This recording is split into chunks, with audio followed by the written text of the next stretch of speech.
நீண்ட இடைவெளிக்கு பிறகு மத்திய அமைச்சர் மாண்புமிகு பியூஷ் கோயல் அவர்களை இன்றைய தினம் நாங்கள் சந்தித்து பேசினோம். கிட்டத்தட்ட தமிழகத்தில் இருக்கின்ற நிலவரங்கள் குறித்து அவர் கேட்டறிந்தார்.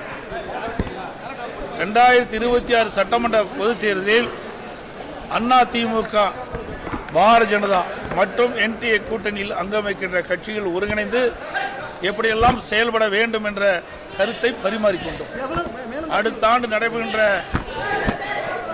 தமிழகத்தில் நடைபெறுகின்ற சட்டமன்ற பொதுத் தேர்தலில் அனைத்து இந்திய அண்ணா திராவிட முன்னேற்ற கழகம், பாரதிய ஜனதா மற்றும் தேசிய ஜனநாயக கூட்டணியில் அங்கம் வைக்கின்ற கட்சிகள் ஒருங்கிணைந்து மக்கள் விரோத திமுக ஆட்சி அகற்றப்பட வேண்டும். அதற்கான திட்டங்களை நாங்கள் இப்பொழுது ஆரம்ப கட்ட பேச்சுவார்த்தை நடத்திக்கின்றோம். இன்றைக்கு தமிழகம் முழுவதும் மக்கள் ஒரு கொந்தளிப்போடு இருக்கின்றார்கள். இந்த ஆட்சியை, திராவிட முன்னேற்ற கழக ஆட்சி அகற்றப்பட வேண்டும். அதற்கு உண்டான நடவடிக்கையை அதிமுக, பாரதிய ஜனதா, தேசிய ஜனநாயக கூட்டணியில் அங்கம் வைக்கின்ற கட்சிகளும் ஒருங்கிணைந்து செயல்படும். அடுத்த ஆண்டு நடைபெறுகின்ற சட்டமன்ற தேர்தலில் அதிமுக, பாரதிய ஜனதா தலைமையில் அமைக்கப்பட்ட கூட்டணி மிகப்பெரிய வெற்றி பெற்று ஆட்சி அமைக்க என்பதை தெரிவித்துள்ளது.